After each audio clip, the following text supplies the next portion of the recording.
Good morning students, welcome to chemistry video class. In this class completely we will discuss about enzyme catalysis. So up to this enzyme catalysis we can complete the total catalysis concept. First of all, what are enzymes? Enzymes are also known as biocatalysts. What are enzymes? Enzymes are biocatalysts. These enzymes are complex nitrogenous organic compounds. So what type of organic compounds enzymes? Enzymes are complex nitrogenous organic compounds which are produced by living plants and animals. These are produced from plants and animals. I repeat, what are enzymes? Enzymes are biocatalysts. These enzymes are complex nitrogenous organic compounds which are produced by living plants and animals. Clear? A large number of chemical reactions that occur in the bodies of plants and animals are catalyzed by enzymes. Nothing but what are the reactions are occur in the human body that are catalyzed by enzymes. So that's why enzymes are called biocatalysts. What are enzymes? Enzymes are biocatalysts. So what type of compounds enzymes? Enzymes are complex nitrogenous organic compounds produced from plants and animals, living plants and animals. Clear? Next, another simple thing, that is enzyme catalysis. What is the enzyme catalysis? Suppose if the chemical reactions that are takes place in human body and plants in the presence of enzymes, they are called enzyme catalytic reactions and the phenomena is known as enzyme catalysis. I repeat, the chemical reactions which are takes place in the presence of enzymes are called enzymatic reactions and the phenomena is called enzyme catalysis. What is that phenomena? Enzyme catalysis. Say for example, for enzyme catalysis, urea is converted into ammonia and carbon dioxide in the presence of urease enzyme. What is the enzyme used in conversion of urea to ammonia and carbon dioxide? Urea to ammonia and carbon dioxide are produced by in the presence of urease enzyme. Similarly, inversion of cane sugar. Sugar is converted into glucose and fructose in the presence of invertase. In the presence of invertase. So later I will give one tabular column. So what is the importance of enzyme? What is its conversion? How it is produced? Next, another example, conversion of glucose into ethyl alcohol. So for this conversion we required zymase enzyme. Zymase enzymes. These enzymes are produced from plants and animals. Plants and animals. Next, characteristics of enzyme catalysis. Characteristics of enzyme catalysis. First point is most highly efficient. Enzyme catalytic reactions are highly efficient. Highly efficient means if you take one molecule of enzyme, may transform 1 million molecules of the reactants per minute. Simply, if you take one enzyme molecule, it is almost converted 1 million molecules into products. 1 million molecules of the reactants per minute. 1 million molecules of that means such many reactions are takes place in 1 minute time. Million molecules of the reactants per 1 minute time. So that's why enzymatic reactions are highly efficient, effective. Next, highly specific in nature. Highly specific means each enzyme is specific for a given reaction. That is, one catalyst catalyzes only one reaction. Say for example, invertase is used to convert sugar into glucose and fructose, but not convert glucose into alcohol. Say another example. So which enzyme is used to convert urea into ammonia and carbon dioxide? Urease. But for this purpose, if you use invertase, there is no reaction takes place. So that's why enzymatic reactions are highly specific in nature. I repeat, characteristics of enzyme catalysis. What is the first one? Most highly efficient. Highly efficient means in 1 minute time, one molecule of enzyme converts 1 million molecules of reactants. Converts 1 million molecules of reactants per minute. Highly specific means In each enzyme is specific for a given reaction. That is, one catalyst catalyzes only one type of reaction. Say for example, milk is converted into curd in the presence of lactobacilli. So but lactobacilli cannot convert glucose into ethyl alcohol. Clear? Similarly, Jamase is not used for conversion of milk into curd. Clear? So that is highly specific. Next, highly active under optimum temperature.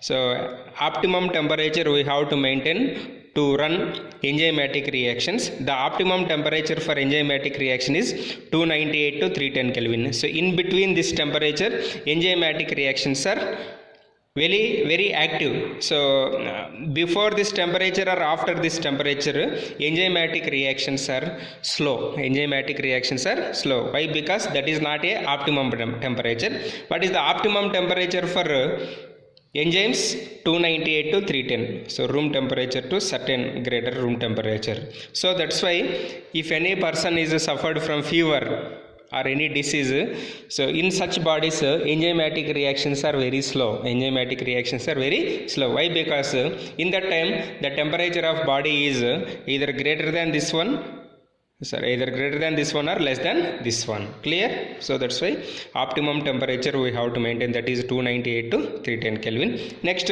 highly active under optimum pH. This is temperature, this is pH. pH range almost we have to maintain neutral, near to neutral, that is 5 to 7, slightly acidic to near to neutral. So after this pH greater than 7 or less than 5, so enzymatic reactions does not takes place properly. So that's why active optimum pH we have to maintain, optimum temperature we have to maintain. Next, another characteristic, increasing activity in the presence of activators and coenzymes. In the presence of activators and coenzymes, the enzymatic activity is increased in the presence of certain other substances known as coenzymes. Say for example, if a small non-protein, if vitamin is present along with an enzyme, the catalytic activity is enhanced. The catalytic activity is enzyme enhanced. So that's why activators are present in enzymatic reactions. Such reactions are takes place very easily, and catalytic activity is increases. Enhanced means increases. So the enzymatic activity is increased in the presence of certain other substances. That certain other substances are called coenzymes. If you take along with the enzyme any vitamin, that is a non-protein substance, enzymatic reactions activity is increases. Enzymatic reactivity is increases. Next, similarly, like normal catalysis, it is also influenced by inhibitors and poisons. Inhibitors and poisons. The enzyme activity decreases in the presence of certain substances. If enzyme activity is increases, they are called coenzymes. If enzyme activity is decreases in the presence of substances, that are called inhibitors or poisons. Inhibitors or poisons. The use of many drugs is related to their action as enzyme inhibitors in the body. Suppose by using drugs, the enzymatic reactions that takes place. In that place, drugs are act as inhibitors or poisons. Why? Because in the presence of drugs or inhibitors, the enzymatic reactions are decreases. Enzymatic reactions are decreases.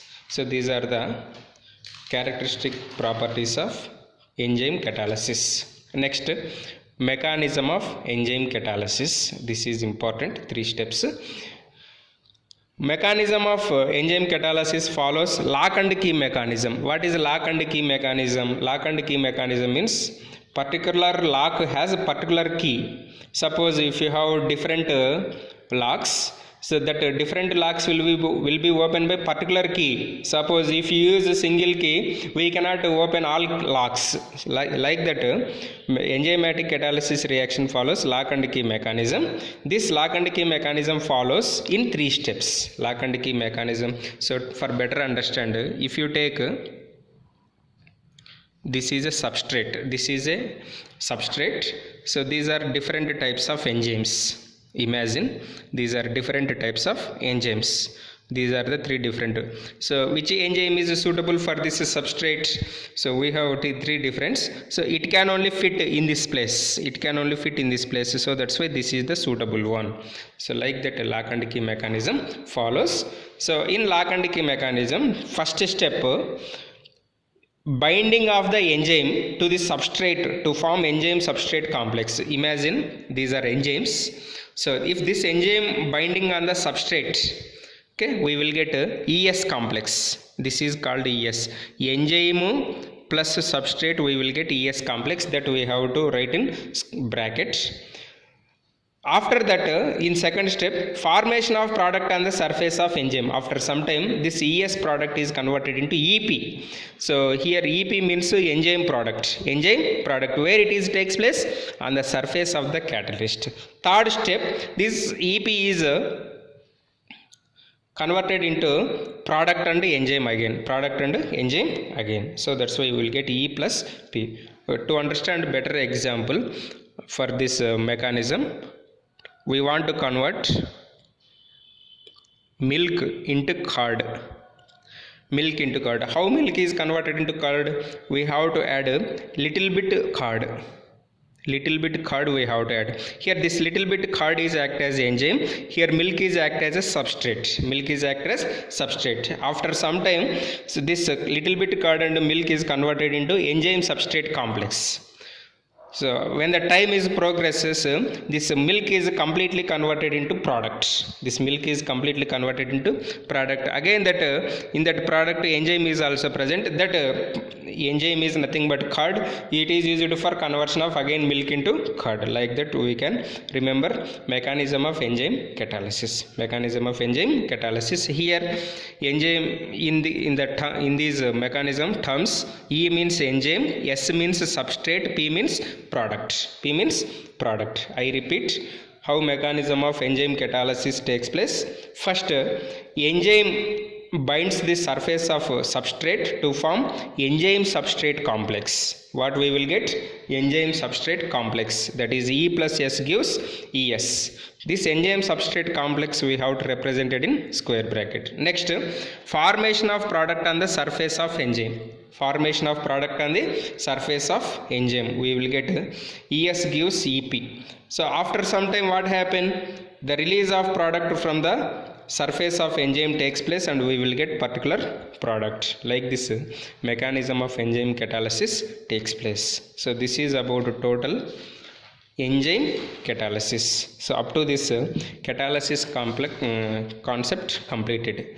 So in catalysis complex concept, we have to remember what is catalysis, what are the types of catalysis, mechanism of catalysis, shape selective catalysis and enzyme catalysis. These are the subtopics in catalysis concept. In the next class we will start colloids.